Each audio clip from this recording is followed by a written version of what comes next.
Everyone, I hope you are doing well. अभी हम माइक्रोइकोनॉमिकल example के बारे में देखने जा रहे हैं और एग्जाम्पल्स 3 काइंड्स के होते हैं। ठीक है, सबसे पहला माइक्रोइकोनॉमिकल एग्जाम्पल होता है जिसमें कोई भी एनर्जी एक्सचेंजेस नहीं होते। माइक्रोइकोनॉमिकल एग्जाम्पल में कोई भी एनर्जी एक्सचेंजेस नहीं होते और नंबर ऑफ़ पार्टिकल्स जो हैं वो भी एक्सचेंज नहीं होते, रिमूव या फिर ऐड नहीं किए जाते। जो सिस्टम में जितने पार्टिसिपेंट्स मौजूद हैं ना वो उतने ही रहते हैं। जैसे क्लासरूम में अगर 15 स्टूडेंट्स हैं तो माइक्रोइकोनॉमिकल अगर सिस्टम है तो वो 15 स्टूडेंट ताहयात रहेंगे, वो चेंज नहीं होंगे। तो अगर प्रैक्टिकल वेज में बात करें तो माइक्रोइकोनॉमिकल एग्जाम्पल इक्विलिब्रियम स्टेट्स को रिप्रेजेंट करता है, क्योंकि एक इक्विलिब्रियम स्टेट में एनर्जी भी फिक्स्ड होती है। ठीक है, पूरे सिस्टम की, उसके अलावा उसका वॉल्यूम भी फिक्स्ड होता है और उसके अलावा नंबर ऑफ़ पार्टिकल्स भी फिक्स्ड रहते हैं। तो ये इस तरह से, इस सेंस में भी लिया जा सकता है। दूसरा जो सिस्टम होता है वो होता है कैनोनिकल एग्जाम्पल। ठीक है, जिसमें नंबर ऑफ़ पार्टिकल्स फिक्स रहते हैं लेकिन एनर्जी एक्सचेंजेस हो सकते हैं।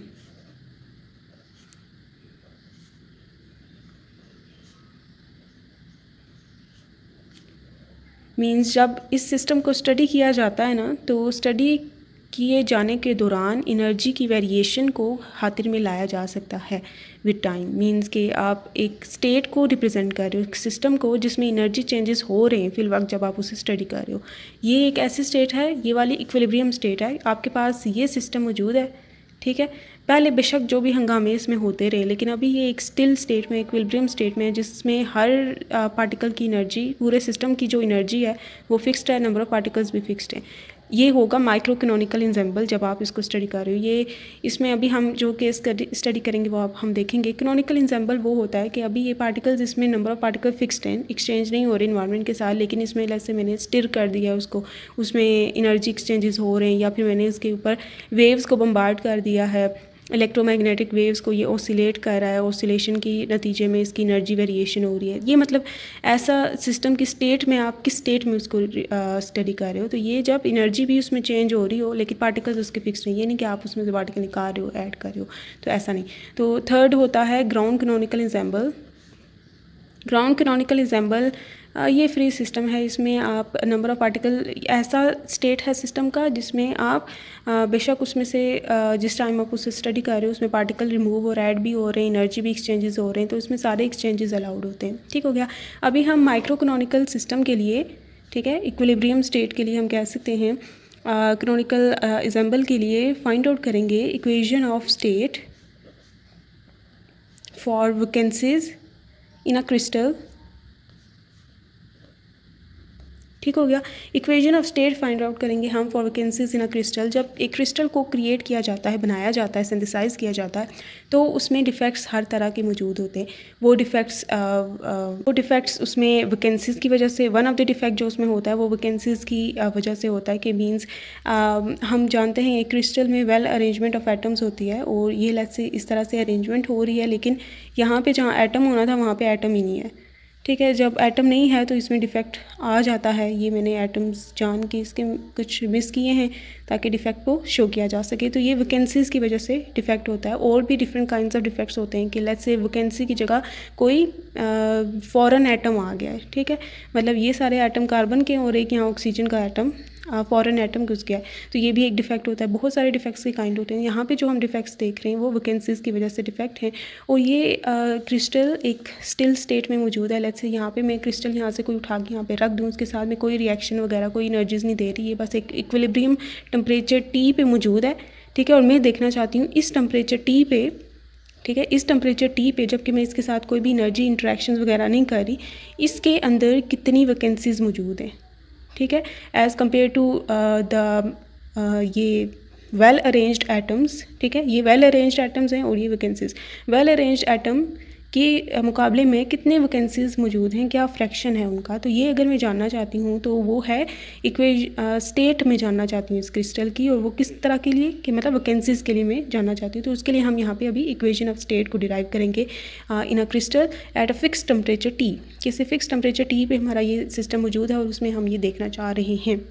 तो अगर एक टेम्परेचर टी में बात की जाए ना कि आपने इसका टेम्परेचर चेंज नहीं किया, एक इक्विलिब्रियम स्टेट टी की बात की जाए, तो उसमें अगर नंबर ऑफ़ वैकेंसीज़ होंगी वो लेट्स से पहले 3 है ना, ये टेम्परेचर टी पे है, ये अगर 3 हैं तो ये 3 ही रहेंगी अगर वो टेम्परेचर टी पे ही रहता है। अगर आपने उसको डिस्टर्ब करके टेम्परेचर T2 में ले गए और इक्विलिब्रियम फिर अटेन हो गया, तो उस टेम्परेचर T2 पे नंबर ऑफ़ वैकेंसीज़ डिफरेंट हो जाएंगी। और वो कैसे डिफरेंट होती हैं? वो ऐसे होती हैं कि जब टेम्परेचर आप रेज़ करते हो तो इनकी थर्मल एनर्जी इंक्रीज़ होती है और इसमें एक इफ़ेक्ट इस शॉट के डिफ़ेक्ट इसको कहते हैं, ये डिफ़ेक्ट इंड्यूस होता है, जिसकी वजह से क्या होता है कि जो एटम्स पहले लैटिस साइड्स पे थे वो भी इस एनर्जी की वजह से they just get forced to diffuse towards the surface. तो ये ऐसे मूव करके ना सरफेस में चले जाते हैं। ये रहते मतलब इसी क्रिस्टल का पार्ट ही हैं, लेकिन ये डिफ्यूज़ होकर किसी और लोकेशन में चले जाते हैं और एक वैकेंसी को छोड़ देते हैं। तो इस तरह से जब आप टेम्परेचर चेंज करते हो ना, तो वैकेंसीज़ के नंबर इंक्रीज़ या डिक्रीज़ होते हैं, ठीक है, टेम्परेचर चेंज करने पे। तो हम यही देखना चाहते हैं कि एक टेम्परेचर टी पे उसकी कितनी वैकेंसीज़ होंगी, दूसरा टेम्परेचर T2 है तो उसमें कितनी होंगी, T3 में कितनी होंगी, और ये सब कुछ। तो ये फॉर्मूलेशन हम करना चाह रहे हैं। तो इसके लिए लेट्स से हम कहते हैं कि ये जो लैटिस है इसमें नंबर ऑफ़ वैकेंसीज़ कितनी है। यहाँ तो अभी तो ये वाला अगर हम अब 1 2 3, ठीक है, लेट्स से ये तो हमने 3 की, लेकिन हमें नॉर्मली हम क्या लेते हैं in general number of vacancies हम ले लेते हैं कि कितनी है इसमें, वो लेट्स से n है, ओके। और let's say number of atoms जो इसमें मौजूद हैं, जो लैटिस साइड्स में मौजूद है नंबर ऑफ़ एटम्स, वो कैपिटल N है, ठीक है। ये वैकेंसीज़ होगी जहाँ पे एटम होना चाहिए था लेकिन नहीं है। उसके अलावा ये जहाँ एटम फिक्स्ड अच्छी जगह पे मौजूद हैं, वो वाले एटम्स जो हैं उनकी क्या अमाउंट है, वो n है। वैकेंसीज़ के अलावा जो यहाँ पे एटम्स मौजूद हैं उनकी तादाद कितनी है, कैपिटल N है, ठीक है। और इसके बाद हम लिखते हैं कि total number of lattice sides कितनी हो जाएंगी, total number of lattice sides कितनी हो जाएंगी। एक तो ये जो लैटिस साइड्स पे फिक्स्ड मौजूद हैं एटम्स, इनकी कितनी क्या है, गिनती क्या है, कैपिटल N है। उसके अलावा वो लैटिस साइड्स जो कि खाली रह गई, वो लैटिस साइड्स तो हैं ना, वो क्या हैं, वो नंबर ऑफ़ वैकेंसीज़ के इक्वल हैं। तो ये टोटल नंबर ऑफ़ अगर लैटिस साइड्स हम फाइंड आउट करना चाहते हैं वो क्या हो जाएंगी, ये वाले जो एटम्स हैं जो कि कैपिटल N से इनका नंबर रिप्रेजेंट हो रहा है, और स्मॉल n ये वाले, ये भी तो लैटिस साइड्स हैं। तो इनका दोनों का सम करेंगे, हमें total number of lattice sides पता चल जाएंगी जो इस क्रिस्टल में मौजूद हैं, जिसमें से n जो है वो वैकेंसीज़ हैं। और अगर हम ये कहें कि let's say energy each vacancy के corresponding, energy corresponding to each vacancy,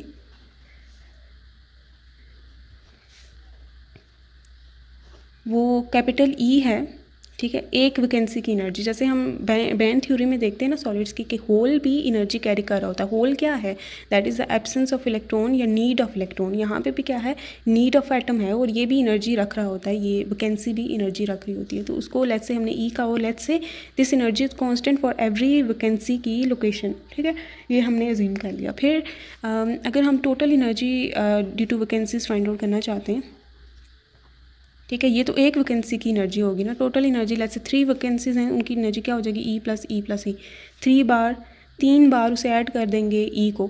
तो ये ऐसा ही है जैसे 3 टाइम्स E, जितनी वैकेंसीज होंगी उसे मल्टीप्लाई कर दें अगर एनर्जी ऑफ ईच वैकेंसी, तो हमें टोटल एनर्जी वैकेंसीज की मिल जाएगी, वो NE, जिसे U से हम रिप्रेजेंट करेंगे यहाँ पे NE, जो कि वैकेंसीज की एनर्जी है। इसके बाद हम देखते हैं कि ये जो अब मैंने यहाँ तो इनकी लोकेशंस ऐसे रिप्रेजेंट की है ना वैकेंसीज़ की। अगर आपके पास एक क्रिस्टल मौजूद है, ठीक है, तो आपको तो नहीं पता होता कि वो क्रिस्टल उस क्रिस्टल में जो वैकेंसीज़ हैं वो किस किस लोकेशन पे हैं, ठीक है। वो तो डिफरेंट लोकेशन पे हो सकती है, हो सकता है कि वो एक वैकेंसी हो यहाँ पे हो, एक यहाँ पे हो, दूसरी यहाँ पे हो, ठीक है, ये कॉम्बिनेशन बन गया। यहाँ पे हो किसी की, यहाँ पे हो, तीसरा यहाँ पे हो, ये मैं 3 का रिप्रेजेंट कर रही हूँ, ये भी एक कॉम्बिनेशन बन गया। यहाँ पे और यहाँ पे हो, ये भी एक कॉम्बिनेशन बन गया। तो डिफरेंट कॉम्बिनेशंस पॉसिबल हैं। तो इस कॉम्बिनेशन को हमने हाथ में लाना है कि ये कहीं पे भी हो सकते हैं। अगर 3 है लेट्स से वैकेंसीज़, तो ये 3 वैकेंसीज़ कहीं पे भी हो सकती हैं। इस चीज़ को हमने हाथ में लाना है। अब इसमें हम जानते हैं कि परम्यूटेशंस में ऑर्डर भी मैटर करता है, जबकि कॉम्बिनेशंस में ऑर्डर नहीं मैटर करता। क्या यहाँ पे ऑर्डर मैटर करता है वैकेंसीज़ का?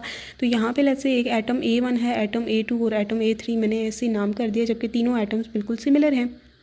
अगर मैं ये कहूँ कि A1 इधर है, A2 इधर है, A3 ये कम्बिनेशन बना हो और मैं कहूँ फिर A1 इधर रख दूँ, A2 A3, तो ये क्या डिफरेंट कॉम्बिनेशन बनेगा? नहीं, ये तो सिमिलर ही बात है क्योंकि सिमिलर ही एटम्स हैं। तो ये मैटर नहीं करता कि ये इधर आ जाए ये इधर आ जाए। तो यहाँ पे इसलिए हम कम्बिनेशन को यूज़ करेंगे क्योंकि कम्बिनेशन इस चीज़ को हाथ में नहीं लाता होता। पॉसिबल जो कम्बिनेशंस हम निकाल रहे होते हैं, पॉसिबल नंबर ऑफ़ अरेंजमेंट्स निकाल रहे होते हैं, उसमें फिर ये वाली चीज़ फिर हाथ में नहीं लाई जाती कि ये जो है अगर ये एक कम्बिनेशन है तो उसका ऑर्डर ऐसे चेंज करना भी पॉसिबल अरेंजमेंट्स में हम नहीं ऐड करते क्योंकि that doesn't matter because both 3 of them are similar atoms. तो यहाँ पे अगर हम possible number of arrangements of vacancies की बात करें, अरेंजमेंट ऑफ वैकेंसीज़ या लोकेशंस के डिफरेंट जो उसके सेट्स बन सकते हैं वो क्या हो जाएंगे?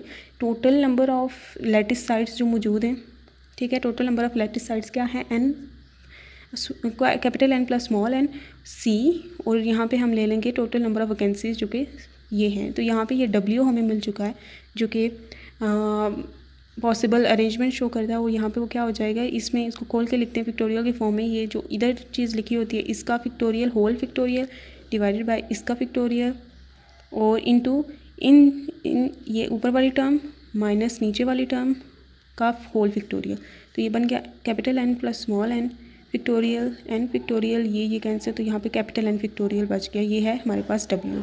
नाउ हमें चाहिए इंट्रोपी, क्योंकि हम इक्वेशन ऑफ स्टेट की तरफ जाना चाहते हैं ना, तो इंट्रोपी के थ्रू ही हम यहाँ पे पहले हम माइक्रो लेवल में रहते हैं और माइक्रो लेवल से हम पॉसिबल अरेंजमेंट निकाल के इंट्रोपी को फाइंड आउट करते हैं और इंट्रोपी से हम आगे थर्मोडायनेमिक्स की इक्वेशन ऑफ स्टेट्स को यूज़ करते हुए उस सिस्टम की इक्वेशन ऑफ स्टेट को फाइंड आउट कर लेते हैं। तो यहाँ पे हम इंट्रोपी का बोल्ट्जमैन इंट्रोपी इक्वेशन यूज़ करेंगे जिसके according entropy equals KB which is Boltzmann constant times natural log of W हमने फाइंड आउट कर लिया है। नेचुरल लॉग ऑफ W हम अलहदा से फाइंड आउट करते हैं और फिर यहाँ पे पुट कर देंगे क्योंकि उसमें हमने कुछ अप्रॉक्सीमेशन लगानी है ताकि ये ईजियर फार्मूला हमारे पास आ सके। तो natural log of W will be equal to natural log of this whole quantity जो ऊपर हमने लिखी है।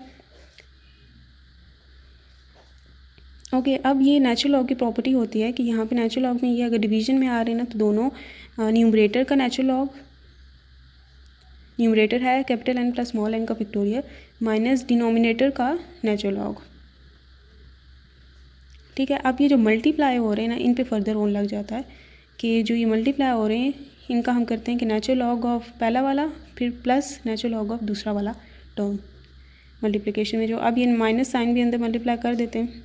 तो ये माइनस साइन जब अंदर मल्टीप्लाई करेंगे natural log of n factorial minus natural log of capital N factorial natural log of W आ चुका है।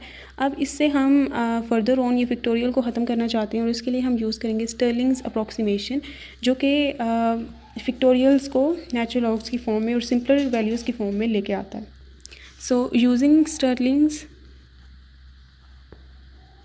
अप्रॉक्सीमेशन, ठीक है, इसके अकॉर्डिंग नेचुरल लॉग ऑफ अगर m फिक्टोरियल है ना that is equals to m natural log of m minus m, ठीक है, if m is very large.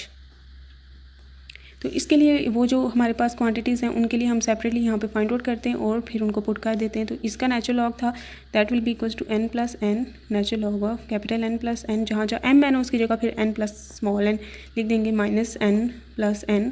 तो ये माइनस अंदर उसका मल्टीप्लाई कर देते हैं, ये तो एज इट इज़ रहेगा, ठीक है, ये minus n minus small n ये हो गया। उसके बाद natural log of capital N factorial वो हो जाएगा n natural log of n minus natural log of capital N, और स्मॉल n के लिए भी सिमिलर हो जाएगा, बस स्मॉल n आ जाएगा, ठीक है। अब इसको पुट करते हैं नेचुरल लॉग ऑफ W में जो कि था natural log of n plus ये था minus natural log of n factorial minus natural log of small n factorial. तो यहाँ पे इनकी पुटिंग करते हैं ये वैल्यूज़ और हमारे पास आ जाएगा कैपिटल N ये माइनस n माइनस साइन, और माइनस साइन के बाद हमने ब्रैकेट्स में इसकी वैल्यू पुट करनी है क्योंकि माइनस है इसके पीछे, तो ये फिर अंदर मल्टीप्लाई भी होगा, तो ये आपने ध्यान रखना है माइनस साइन का। यहाँ पे भी माइनस साइन फिर ब्रैकेट यूज़ करनी है natural log of n minus n, और अब हम माइनस को अंदर मल्टीप्लाई करते हैं और कुछ चीज़ें कैंसिल आउट हो जाएंगी और फिर हम ये minus n natural log of capital N plus, अच्छा ये मैंने फिर नेचुरल लॉग लिख दिया है, सॉरी, तो ये प्लस n हो जाएगा, ये माइनस इसके साथ मल्टीप्लाई होगा, तो यहाँ पे ये minus small n natural log of n, ये माइनस माइनस सीधे प्लस n, ये cancel, minus n plus n cancel, तो ये हमारे पास बच गया। ये इसमें भी ब्रैकेट यूज़ करनी है, ठीक है,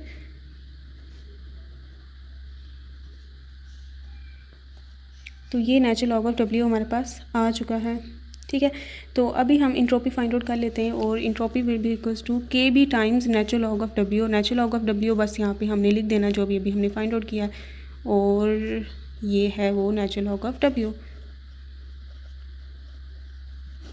दिस इज़ इंट्रोपी, ओके। इसे हम इक्वेशन नंबर 2 का नाम दे देते हैं। अब हम इंट्रोपी से जाते हैं टूवर्ड्स टेम्परेचर डिपेंडेंट इक्वेशन, क्योंकि हमने कहा ना कि टेम्परेचर पे डिपेंड करेगा। इक्विलिब्रियम स्टेट को हम स्टडी कर रहे हैं और इसमें टेम्परेचर को हम वेरी कर सकते हैं। टेम्परेचर है T1 हो सकता है, T2 हो सकता है। तो टेम्परेचर के लिए फिर हम ये वाली इक्वेशन यूज़ करेंगे जो कि हमने एक दो प्रॉब्लम्स में भी की थी। This is the equation of state in thermodynamics. तो ये इक्वल होती है partial S by partial you, ठीक है, एट कांस्टेंट वॉल्यूम।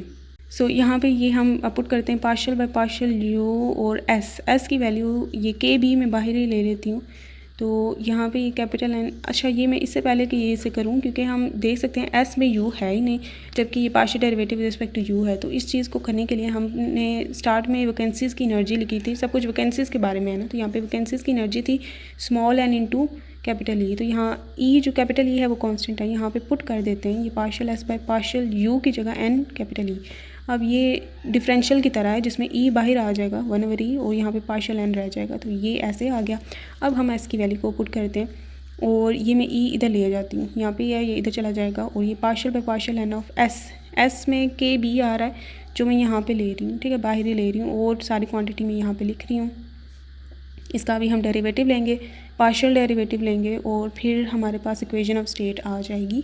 और ये के बी में इधर डिवाइड कर देती हूँ, तो ई बाई के बी टी इक्वल्स, अब ये डेरिवेटिव लगाते हैं इस पे, तो इस पे प्रोडक्ट रूल लगेगा एन प्लस कैपिटल एन, ये as it is this, then इसका डेरिवेटिव जो कि होता है 1/, जो इसके अंदर की टर्म है वो आ जाती है नीचे, dot derivative of inner term है एन प्लस स्मॉल एन है, इसका पार्शियल बाय पार्शियल एन की रिस्पेक्ट से लेंगे तो इसका डेरिवेटिव 0 आ जाएगा, क्योंकि पार्शियल डेरिवेटिव है तो ये कांस्टेंट की तरह ट्रीट होगा, इसका 1 आएगा, 0 + 1 = 1, तो यहाँ ये आ जाएगा। फिर प्लस का साइन, फिर natural log of capital n small n as it is, फिर इसका डेरिवेटिव जो कि अगेन 1 आएगा, माइनस इसका डेरिवेटिव 0 आएगा क्योंकि इसमें स्मॉल एन है ही नहीं, और इसका डेरिवेटिव अगेन इस पर पावर वो प्रोडक्ट रूल लगेगा, ब्रैकेट यूज़ करना है क्योंकि इसके पीछे नेगेटिव साइन है, तो small n as it is 1, natural log of n का डेरिवेटिव विच इज़ 1/n, ठीक है, फिर प्लस साइन, फिर natural log of n as it is और एन का डेरिवेटिव विच इज़ 1 अगेन, तो ये और ये कैंसिल हो गया, तो यहाँ पे 1 बच गया, plus natural log of capital n plus small N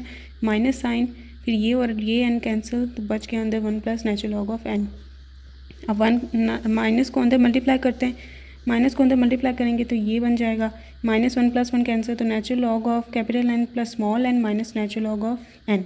यहाँ पे है e by k b t, तो यहाँ पे ये नेचुरल लॉग हम जैसे हमने स्टार्ट में क्या किया था कि वो डिवीजन में था तो उससे सब्ट्रैक्शन में लिखा था, और यहाँ पे क्या कर देंगे नेचुरल लॉग सेम ले लेंगे और इसके अंदर n + n, और यहाँ माइनस साइन है तो ये डिवीजन में दूसरा वाला n आ जाएगा, इसका नेचुरल लॉग के अंदर वाली टर्म यहाँ पे आ जाएगी, ये न्यूमरेटर में और ये वाली टर्म डिनोमिनेटर में, और एक ही नेचुरल लॉग फिर आ गया, और ये हो गया e by k b t equals to this. अब इसको हम कन्वर्ट करते हैं, नेचुरल लॉग को ख़त्म करते हैं, और इसके लिए हम ये करेंगे कि यहाँ पे फ़र्ज़ कर लेते हैं कि यहाँ पे नेचुरल लॉग ऑफ ई है, क्योंकि जहाँ कुछ नहीं होता वहाँ पे नेचुरल लॉग ऑफ ई होता है विच इज़ 1, ठीक है, 1 हर जगह मौजूद होता है, तो नेचुरल लॉग ऑफ ई भी, तो ये इसकी प्रॉपर्टी है कि ये जो इसके साथ टर्म होती है नेचुरल लॉग के, वो इसके अंदर का जो ये टर्म होता है उसकी पावर में चला जाता है, तो e by k b t इसकी पावर में चला गया। यहाँ पे natural log of n + n by n, natural log दोनों तरफ से कैंसिल, यहाँ पे आगे e by k b t, और यहाँ पे दोनों का एलसीएम सेपरेट कर लेते हैं, n दोनों के नीचे लिखते हैं, तो यहाँ पे ये बन जाएगा capital N by small n plus 1 हो गया। अब ये 1 इधर ले जाते हैं तो ये बन गया -1 equals capital N by small n। हमने फ्रैक्शन निकाली है वैकेंसीज़ की, तो वैकेंसीज़ वाला ऊपर आना चाहिए, तो ये फिर इसका इन्वर्स ले लेते हैं दोनों तरफ, तो ये उल्टा कर देते हैं दोनों तरफ, ठीक है, उल्टा कर दिया। ये हमारे पास इक्वेशन ऑफ स्टेट आ गई है for vacancies in a crystal at a temperature T। For crystal equation of states for vacancies of a crystal in a crystal, equation of state for vacancies in a crystal at temperature T, ठीक हो गया। और इसमें अगर हम चाहते हैं कि जो क्रिस्टल है वो स्टेबल रहे और टूटे ना, तो n by capital N means fraction जो है वैकेंसीज़ की वो बहुत कम होनी चाहिए, that should be very small, तभी जो क्रिस्टल है वो स्टेबल रह सकता है। अगर n बाय कैपिटल N बहुत लार्ज है, ठीक है, 1 है, इवन 1 भी है या 1 से ग्रेटर है तो भी प्रॉब्लम है। और जो क्रिस्टल है वो स्टेबल नहीं रह पाएगा। ये ऐसा ही है जैसे आपका रूम है और उसमें आपने आधी ईंटें जो है ना वो हटा दी हों तो आपका रूम तो टूट ही जाएगा, तो मतलब मोस्ट प्रोबेबली वो टूट जाता है। तो क्रिस्टल्स भी टूट जाएंगे अगर उनकी ये रेशो बहुत ज़्यादा है। और ये डिफरेंट टेम्परेचर्स पे ये रेशो डिफरेंट होती है। लेट्स से एट रूम जो एनर्जी होती है वैकेंसीज़ की वो नॉर्मली 1 इलेक्ट्रॉन वोल्ट तक होती है। और के बी की वैल्यू तो हमें पता है 1.4 × 10⁻³ होती है। और टेम्परेचर की वैल्यू लेट्स से हम रूम टेम्परेचर में देखें 25 degree Celsius which is 298 kelvin. तो ये इसे जॉल में कन्वर्ट कर लेना है 1.602 × 10⁻19। तो ये अगर यहाँ पे हम पुट करें तो हमें जो फ्रैक्शन मिलती है n बाय कैपिटल N की वो मिलती है 10⁻17। तो मींस के इतने नंबर ऑफ़ एटम्स की इतने नंबर ऑफ़ वैकेंसीज़ मौजूद हैं एज़ कम्पेयर टू जो टोटल अच्छी जगह पे अपनी गुड प्लेस में मौजूद एटम्स हैं, उसके मुकाबले में जो वैकेंसीज़ हैं वो 10⁻17 है, वो काफ़ी कम हैं। और इट मींस के रूम टेम्परेचर में काफ़ी क्रिस्टल्स जो हैं वो स्टेबल रहते हैं और वैकेंसीज़ की जो डिफेक्ट्स होते हैं, डिफेक्ट्स ड्यू टू वैकेंसीज़ वो उनमें कम होती है due to temperature effects. Temperature की वजह से जो उसके डिफेक्ट्स आ जाते हैं ना वो फिर उसके कम होते हैं। और ये डिफेक्ट्स जैसे मैंने बताया था कि एज टेम्परेचर चेंजेस ये डिफेक्ट्स कैसे इंड्यूस होते हैं कि कुछ आइटम्स जो पहले क्योंकि टेम्परेचर के साथ ये डिफेक्ट्स इंक्रीज़ होते हैं, ठीक है, इंक्रीज़ डिक्रीज़ आप ये देख सकते हैं। तो लेट्स से ये पहले एटम इधर ही था लेकिन फिर इसने क्या कहा, टेम्परेचर की वजह से ये फिर सरफेस पे चला गया और यहाँ पे इसने ये लोकेशन के पहले 3 वैकेंसीज़ थी, अब यहाँ पे 4 हो गई हैं। मतलब टेम्परेचर के साथ साथ वैकेंसीज़ के नंबर इंक्रीज़ हो सकते हैं। जबकि हम देख सकते हैं कि नंबर ऑफ़ एटम्स तो सेम ही है, ये एटम बस इधर चला गया है, ठीक है इस असेंबली में ही है लेकिन इसने अपनी लोकेशन चेंज कर दी है और वहाँ पे वैकेंसी छोड़ दिया है। तो ये इस तरह से ये ऐसा ही है जैसे सेमीकंडक्टर्स में नहीं holes, number of hole increase हो जाते हैं एज टेम्परेचर चेंजेस के, बहुत सारे कंडक्शन बैंड में चले जाते हैं, ठीक है, और होल्स पीछे रह गए। तो ये ऐसा ही यहाँ पे है। और ये थी equation of state, I hope हमें समझ आई है। और इसके रिलेटेड एक क्वेश्चन इस तरह से बनता है कि consider the equation of state when atoms are taken away from their lattice sides and are forced to migrate to the surface of crystal which is Schottky defect. I don't know if I am pronouncing it right, लेकिन मैं यहाँ पे लिख देती हूँ, ठीक है। तो यहाँ पे कहा गया है कि equation of state find out करें जब एटम्स जो हैं उनके लैटिस साइड से फोर्स किए जाएं कि वो सरफेस पे चले जाएं और नीचे डिफेक्ट्स या वैकेंसीज छोड़ जाते हैं। तो अगर नंबर ऑफ़ टोटल जो लैटिस साइड्स बनती है वो ये हैं तो आप उसकी कैलकुलेट करें इक्वेशन ऑफ स्टेट। तो ये प्रॉब्लम इस तरह से आ सकती है और ये इसमें ये स्टेटमेंट यहाँ से देख सकते हैं, ठीक है। तो ये यहाँ तक था एंड यस।